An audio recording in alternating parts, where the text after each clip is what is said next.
Hello, everybody, and welcome to another mock draft. This one comes after week numero 13. I don't know. Now, this will be recorded before Monday Night Football, but I'm sure that won't really matter too much. Unfortunate pimples down here, so just ignore that. I don't know why I pointed it out, because you guys are going to look at it, and now that I said that, it's only going to draw more attention towards it. But let's get this thing off to a good start here. We're going to go with Caleb Williams, and the fact that I have to defend this pick is ridiculous. I did this in my 3-round mock draft, and a lot of people did not like it, and I don't understand that. Caleb Williams versus Justin Fields. You're really going to take Justin Fields. I could see why you would want to, try to get Marvin Harrison Jr. here for Justin Fields. Already has DJ Moore. The offense isn't doing a whole lot for him and just scheming up screens. And obviously Marvin Harrison's a different type of player than DJ Moore. Still, the fact that I have to defend this pick that Caleb Williams is in fact better right off the bat than Justin Fields has ever been. Just so much inconsistency. He's been there for 2 or 3 years, just kind of sitting around the same spot. Where is he the starter? No one knows. So I'm going to go ahead. I'm going to take the best position in football in Caleb Williams at quarterback with the highest upside we've seen in a draft prospect at the quarterback position in quite some time. So excuse me, and I'm sorry if you guys think this is a bad pick. I've watched Justin Fields, and I'm sorry, Caleb Williams is the pick. And if you want Marvin Harrison Jr. that bad that you're going to take him over an all-worldly prospect like Caleb Williams has been at times, you can just trade back up to number 2. I know it's not that easy, but if you really want him, there's this number 5 overall pick that is adjustable and movable that allows you to get Marvin Harrison Jr. And I get it, call me a bonehead or whatever you want to say, but dude, I don't get the fact that people just want to disregard that Caleb Williams is significantly better and higher ceiling than Justin Fields. But Justin Fields can run, dude. Anyways, I'm sure I'm still going to see comments on this Bears draft. But at number 2, Drake May, next best quarterback, probably one of the better not prospects we've seen in a while, but better number 2s we've had in a while. So obviously the quarterback classes in past have been like, oh, there's been a Trevor Lawrence, so there's been Andrew Lucks of this world, right? And then you want to hop in and you'd be like, oh, who's the next best guy? This is probably the best 1-2 we've had in quite some time, and Drake May raising the roof here at number 2 for the Patriots, doing a great job losing at this point, and a lot of it is due to that quarterback spot. So Drake May plugs a lot of holes right away for them. Drake May might just not gel with Bill Belichick at first. I'm sure that they'll find some common ground maybe halfway through the season where Drake May can really start to unleash, and he's been really good when he's in rhythm in that pocket, and that's something that's pretty good as well. The number 2 overall pick here in this draft for me. Easiest pick of the draft for me time after time is just Marvin Harrison Jr. To the Arizona Cardinals. Just makes a whole lot of sense. Number 4, another easy one here, Olu Fushanu, the blue chip tackle. People are saying he's a blue chip talent. Now, I can see him being really good, but I can also see him kind of flatlining at top like 15 in the league. So I don't know. Fushanu, great player, and hopefully continues to just develop and continue to climb a skyscraper that he's on prospect wise, because he's a very good talent, moves very well, pass protects amazingly, and is still developing that run game, which he took a huge jump this year compared to last. So we'll see how that ages in the NFL. Now Chicago at number 5. You guys are gonna hate me. I'm not going Joe Alt here. I'm not going Malik Neighbors, Dallas Turner, Keon Coleman. I'm not even going as far down to like Jared Verse or Leatu Latu. I'm going right here, Brock Bowers. We're talking about helping a defensive or an offensive line that might struggle at times. Any way you want to shuffle that line, it's okay. And plus, Caleb Williams is not like playing in structure a whole lot. And if that's your quarterback, I want someone like Brock Bowers on my team. Very great in, I guess, in all ways, terms, and whatever you want to say about the tight end position. He's a very well-rounded tight end, and maybe even better than Kyle Pitts in terms of,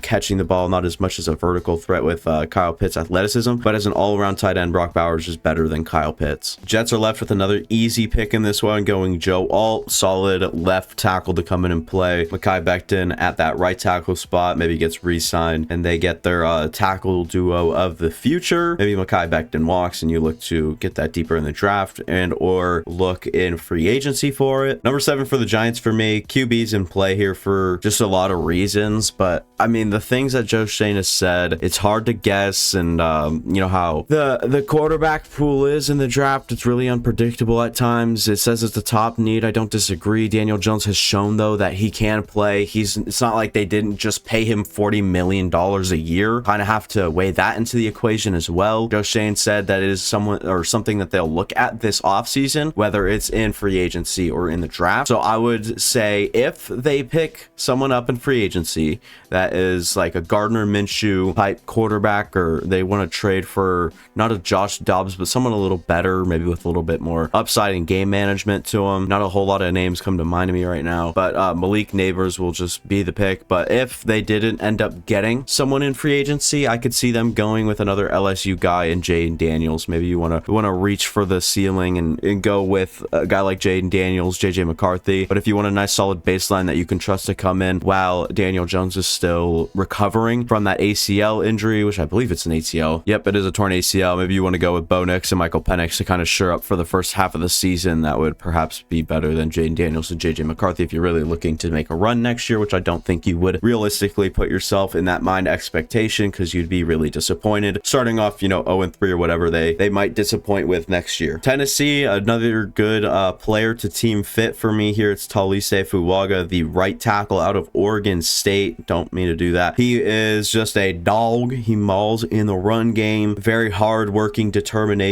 determination type of player. Kind of lost with my words here, but yeah, Tennessee, just a Mike Vrabel guy and Talise Fuaga. They like to run the ball. Whether or not Derrick Henry sticks around, I don't know, but their scheme ultimately relies on a run game, and that's kind of just what Talise Fuaga opens up on that right side. Aaron Brewer's been a good bright spot for them, and Skoronski at left or right guard. I think he plays left guard, and Talise Fuaga just shows up a spot on that offensive line that is of need, and I think would work well with your scheme. This year for the Saints, for me, you got Brian Brzee, Isaiah Foskey last year. I am aware Foskey is rotational edge rusher with Carl Granderson really playing that every down edge rusher, and then Brian Brzee play alongside whoever they have there next year, and I'm just going to bring in Jared Verse to play the other 3 down linemen. It's just what we need here in New Orleans, or what I don't say we like I'm a fan, but it's just like what New Orleans needs. Now Keon Coleman perhaps in play, Leatu Latu if they aren't worried about his medical history. Romo Dunze is a fun player and maybe better than Keon Coleman, who keeps moving up and down draft boards. It's interesting, but I'm just going to go with Jared Verse, in my opinion. Very high floor and just works well in basically everywhere. So I would like the baseline of Jared Verse on my team, along with some of the other guys that they have. Out of terms of positions of need for this team, I don't think corner's one, and someone like Kool-Aid McKinstry. Sure, you might want to search for another tackle to replace Andurus Pete, but I think he's the left tackle. Unfortunately, Ryan Ramczyk is the right tackle. I don't know. It's just a weird little thing here, and I ultimately just went with Jared Verse. Now, Tampa Bay, someone that is good at the moment. They're not great, and they could use some star talent, star power to take them over the top. Guess where I'm going with this. It's Leatu Latu, Shaq Barrett replacement, someone that could just play instead of someone like Yaya Diaby, who's rotational, not at best, but just for now, I think he's a rotational guy. If you guys watch the Buccaneers, I'm sure you guys know who Yaya Diaby is, number 0. Watch out for him. Incredible athlete coming out of Louisville this last year, and Leatu Latu just kind of shores up one of those edge spots that you might be missing, and might just play a huge role early in his career and looks to excel there. Obviously goes this late just because of his medical history. He medically retired, I believe, from the University of Miami, goes to UCLA, gets medically cleared to play, and ends up playing a very successful year this year, raising his draft stock to perhaps being the edge one in this class for a lot of people. Now with the Raiders here, I went very questionable because that is what they do. I went JJ McCarthy here, lower on some boards, higher on others. Watched him this past week and I was like, okay, you have the Raiders. Who would they pick? And typically, you kind of go up and down the board here. Jaden Daniels is a very fun player, and I think someone that can go very high in this draft. I don't know if no spoilers actually, but I recently watched JJ McCarthy coming up. I wasn't as high on him as I saw other people were, but I came out very impressed at the end of it. His decision making gets questionable, like, here and there. Once he has that extended time in the pocket as well, like something that kind of stands out to me, he doesn't always make the right, decision ultimately, and just tends to throw up 50-50 balls other than throwing it away when there's nothing really there. So that's fine. I think that's something that just you can work on, and there's a lot of tools with JJ McCarthy, including his arm talent, and he will go at number 11 to Las Vegas for me. Dream scenario for the Chargers, where Jer'Zhan Newton will go off the board. Very powerful interior defensive lineman that can play both the pass and the run. Probably the pass better than the run, but can still develop as a run stopper. That's kind of what they lack on the interior of that defensive line. He could play 3-tech for you even as well. Very versatile on the interior as far as interior guys go on that defensive line. But Trezon Newton, very fun, very powerful, very interesting prospect. It'll be kind of weird and fun to see where he goes in the draft as well. I see Keon Coleman, and I know you guys are, I mean, there are Keon Coleman fans out there, but I just like Rome Odunze a little better than Keon Coleman. So Keon Coleman will stay on the board as Rome Odunze goes above him. I keep doing that on accident. I mean, to just highlight the name, and instead it like takes me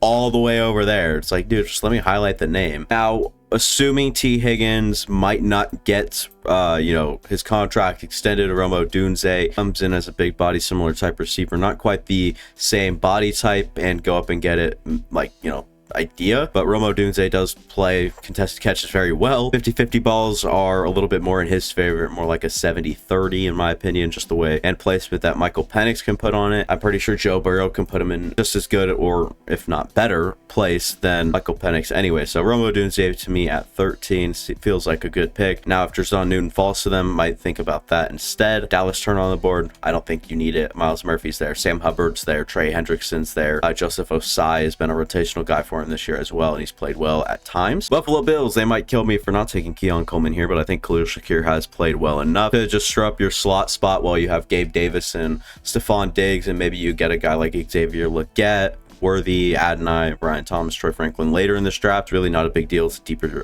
receiving class. So I ultimately went with Nate Wiggins. They do struggle on the boundary with both, flags and whatnot. You have Rasul Douglas there to probably play the nickel. Once all said and done, Wiggins on one side, Teron Johnson on the other. And then once Trey, if he ever gets healthy, Tre'Davious White is a tremendous player. And who knows, one of these injuries, it might be like one of those, like he just never plays the same after that. And making this pick, you do have to take into consideration how unreliable Tre'Davious White is. He just never is it's just never really healthy. Like, when all comes down to it, Nate Wiggins is a good pick, and I'm defending it all the way here. I know some of you guys might not like it. Next pick for Denver, going back-to-back corners. Is this a bad idea? Probably, but I like Nick Bonito. I like Baron Browning. I don't get all the rave about the edges. Do you want quarterback? No, there's no way you're starting anyone other than Russell Wilson with that damn contract, and he's actually playing quite well right now. I don't know why you would want elsewhere other than defensive interior, but there's really none of that unless you want to really take a stretch here and go with Devondre Sweat. So I'm going Kool-Aid McKinstry. I'm sorry, but they just need someone else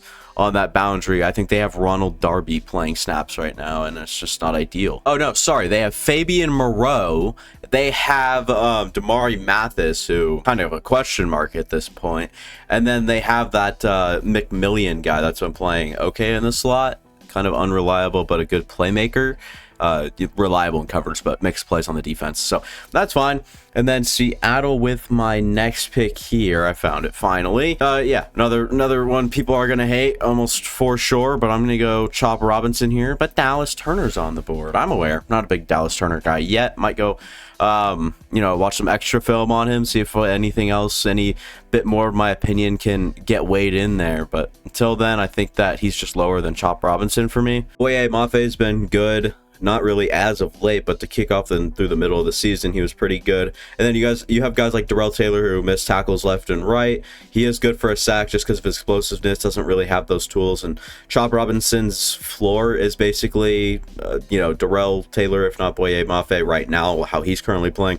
So Chop Robinson, like, instantly comes in a very bendy, agile, quick step, I wouldn't say twitched up, but he's got a lot of quick explosiveness to his game. And Penn State's Chop Robinson at 16 to Seattle to prevent any other rotational edge rushers playtime there, and hopefully he emerges into a great weapon that can work with the guys he has inside, like Leonard Williams and Jaron Reed, Draymond Jones. There's just guys there that he pairs well with, in my opinion. And this is the Dallas Turner spot, just an edge rusher going to the Rams. They need just about everything, and Dallas Turner is kind of the best player available. Keon Coleman remains on the board. Yes, I am aware. We're actually going back-to-back edges here. Maybe reach for some of you guys, but Braylon Trice, to me, he's just been really good in my eyes. He's good at rushing the passer. He's a powerful human being, a little bit bigger than some of the other guys in this class, like Dallas Turner, Chop Robinson, a little bit more on the light side. You have guys like Braylon Trice and JT Tuimoloau later in this first round that are a little bit bigger, and Braylon Trice plays and sets the edge a little bit better against the run, which is something that is also a bit more valuable in my eyes, as a more versatile instead of just like a pass rush specialist that evolves their run. The run stop ability at the next level. You have someone that's already got a pretty high floor on both sides. So Braylon Trice is the pick at 18 for me. Now I'm sticking to my board here. I'm going Bo Nix, another one people are gonna absolutely hate. Jaden Daniels absolutely in play here for sure. All right, for sure. I don't want to. I just want to make that known. Bo Nix, I just hit my mic, by the way. So, Bo Nix, anyways, is very good in my eyes. His floor is as high as anyone in this class. I know it sounds crazy, but I just watched this film and came away so impressed after not being a Bo Nix guy. And mind you, I'm stubborn, so it's hard to kind of change my mind once I thought I already had it made up. But Bo Nix, to me, a very impressive player. Does threaten with his legs sometimes, and that's what Atlanta kind of has right now in Desmond Ridder. But the accuracy, the play understanding, the deep ball, everything is just better with Nix, and everything can develop a whole lot better with Bo Nix at the next level. And I think that he fits this NFL offense a little bit better than Jaden Daniels, where it's a lot more quarterback run focused, like you'd have to completely rescheme, and you're not throwing weapons like Bijan Robinson and Kyle Pitts out the window, right? But you're definitely minimizing their usage while letting Jaden Daniels develop. Now, the absolute dream scenario for me as a Packers fan, I was scrolling and then I swear I saw JC Latham's name. I was like, dude, he's still on the board. Gimme, gimme, gimme. So JC Latham is the pick here for me for the Green Bay Packers. Slide Zach Tom into guard where he's played well in the past. Then you have Josh Myers at center, and hopefully you can replace him either later in this draft and or in free agency, because he's not that great either. Then you'd have Elgton Jenkins, Bakhtiari on the other side, and then you'd have Tom and Latham on the right side. So that just works out really, really well for the Packers at 20, who has Jordan Love playing really great ball right now. Another pick for the Vikings, people are going to absolutely despise me for. You need a quarterback. I am aware Jaden Daniels is here. Do I go Jaden Daniels here? That'd be super fun with Kevin O'Connell. I initially have him taking Cooper DeJean, but I'm not opposed to making changes. I could just go Cooper DeJean here and say, screw you, Vikings, because they're in the NFC North, and you guys would be like, hey, there's total bias with you being a Packers fan. I'll go Jaden Daniels. He'd be a pain in the ass to cover for the next while, but yeah, Jaden Daniels for me at 21. The adjusted pick, like I mentioned, is initially Cooper DeJean, and that might end up being the pick for the Colts here now. No, it's not. I actually still went Keon Coleman. If you guys don't know much about Jaden Daniels as well either, go watch my well, was he in that one? I think he was. Go watch my top 5 quarterback breakdown. He's in that. And if you guys want to learn anything else about any other quarterback, go watch those, because I watched extended film on all of them and came away super surprised with my end rankings. So I'd recommend that video for you guys. The dream happens to the Steelers. Cooper DeJean off the board here. I heard it pronounced Cooper DeJean, and it kind of had me laughing, but yeah, it's definitely Cooper DeJean. I think that's kind of established now. And then Houston, between two people here for me, it's either Terrion Arnold and Emeka Egbuka. But I mean, CJ Stroud's your guy, and with how well he's played, and Tank Dell obviously just tore his fibula, and you obviously hope that, or was it tore or fracture? I think it's a fractured fibula, or was it? Oh God. Yep, I know what I'm talking about. Fractured fibula for Tank Dell, and it'll be Emeka Egbuka here for me. He's gonna come in. He'll be an outside guy, probably with Tank Dell on the inside. Probably not of any more interior runs though. You'd really hope Tank Dell struggles, or would not be the guy in action there. A very small framed receiver getting in a pile up doesn't always come out great. But yeah, Emeka Egbuka, Nico Collins, Tank Dell, kind of the big three in this team. You have Noah Brown. Man, he's a little bit older. Can get him out of there. Same with Bobby Trees, Robert Woods. You guys didn't know who I'm talking about when I say Bobby Trees. And yeah, Emeka Egbuka at 24, at 25. Kansas City here. Where will they go? Give me a second to find them over here on this other board. Okay, there we go. I found them. They go Adonai Mitchell, someone I think just complements Rashee Rice really well. They both have great size, and you might say that, well, they're a lot like the same player. Not really. Not the way that Rashee Rice, maybe coming out of college, you might, scheme up or, do something similarly with Adonai Mitchell or compare him, whatever it is. But now that Rashee Rice is in the NFL, he is like a run after catch demon right now. Breaks a lot of tackles, stays up on his feet, really tough to bring down, shifty, plays a little bit faster than he came out in the combine and ran. So that's always good for the Kansas City Chiefs to scheme up a guy and have someone like that. Kind of takes away from their deeper game. Adonai Mitchell's depth routes are really good. Adonai Mitchell, a big body receiver. I think that is just a good talent, and I think that is a great fit alongside Rashee Rice. And you might say, hey, Amarius Mims is still on the board. Severe injury concerns now. Look up Amarius Mims and all the injuries if you guys want to know a lot more about that. And at 26, that being said, I'm going to pass up on one tackle and go with another. I'm kidding. If you guys know Grant Barton, he's not a tackle. He's a guard or center at the next level. Doesn't really measure to be a tackle, but he does play tackle at Duke, but projects to be or a guard and a center at the next level, as I just said. He'd be one hell of a center according to some people, and I haven't watched a whole lot on Grant Barton and or read a whole lot about him, but I'm going off of other people's words that I trust and have been right in the past. Let's go with Dallas Cowboys here at 27, America's team. I don't ever call them the Cowboys, by the way. I just say that for you guys, but they're the Cowgirls to me. This is the Amarius Mims landing spot. Right tackle Terrence Steele really isn't playing well, but is an option there for sure to start and play through next year if you want to develop Amarius Mims to eventually go slide over to left or right tackle, wherever you want him playing. He's a big ball of clay that doesn't know a whole lot about, everything right now. He's a real tradesy, toolsy guy that you draft really high, a massive human being that moves really well and already has a nice just a power floor. Like his floor is just really good power to prevent rushers to get past him, but once he can develop hands coordination, everything like that, you can just mold him into a very good tackle at the next level despite injuries. If injuries keep occurring in the NFL, you're obviously going to regret this pick because he's always injured, and you hate to see a good player like that always injured, but has played great football against good teams, and then just consistently gets injured and just looks like a massive multiple clay of human. That's pretty much it. Now at the Lions here, I was between JT Tuimoloau and any corner left on the board. Now, at this point, remember, Terrion Arnold was supposed to go at the pick that Cooper DeJean went, I think. So with Terrion Arnold still on the board, that does shake things up for me a little bit.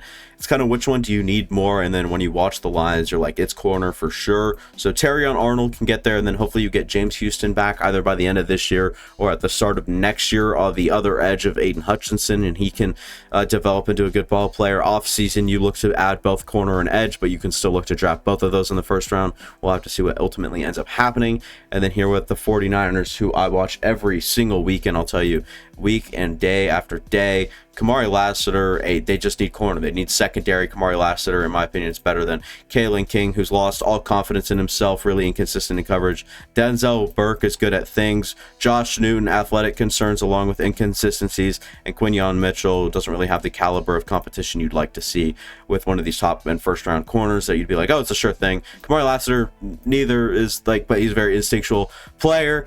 A very high ceiling for Kamari Lassiter, maybe not as high as some other guys like Terrion Arnold in this class, but Kamari Lassiter for me is a pick at 29.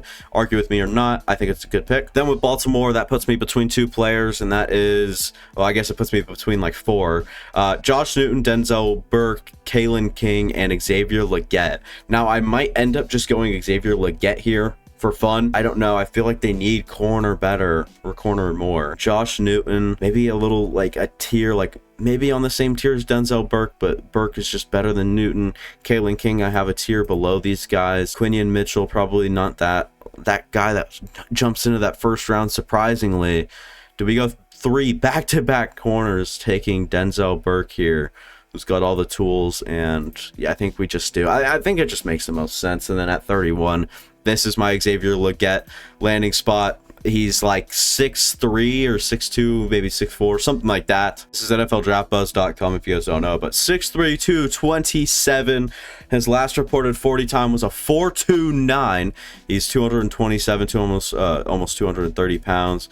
He's got just elite traits and someone you'd look to just have a bunch of different things in that offense with a guy like Xavier Legette. So a third option there, so you're not running Cedric Wilson down. He can basically do everything Cedric Wilson can at a much better level and adds a whole nother dimension of football. At 31 Miami, I'd be very happy with Xavier Legette, especially with Achane back, and who knows if Raheem Mostert. It sounds like he's going to play another like 2 or even 3 years. He just says like he feels like the youngest 30-year-old or whatever. He feels like the best he's ever felt, so that's good for him. And then here, you guys are also going to hate me here. You have Reed Blankenship playing a former UDFA. I'm not saying he's playing bad, but he's one that also misses quite a bit of tackles, and Carmen Kinchins will come down and make this draft for me. So that'll be the mock draft. Go down, leave a like, go down, subscribe, go put all the post notifications on or whatever. But yeah, tired. Sorry, I didn't have as much energy in this one. So that'll be all from me. Thanks for watching. If you guys enjoyed, go and go down, subscribe, like I already said. And it's a guarantee to you, that you will enjoy any of the other content on this channel. And that'll be all. See you guys. Deuces!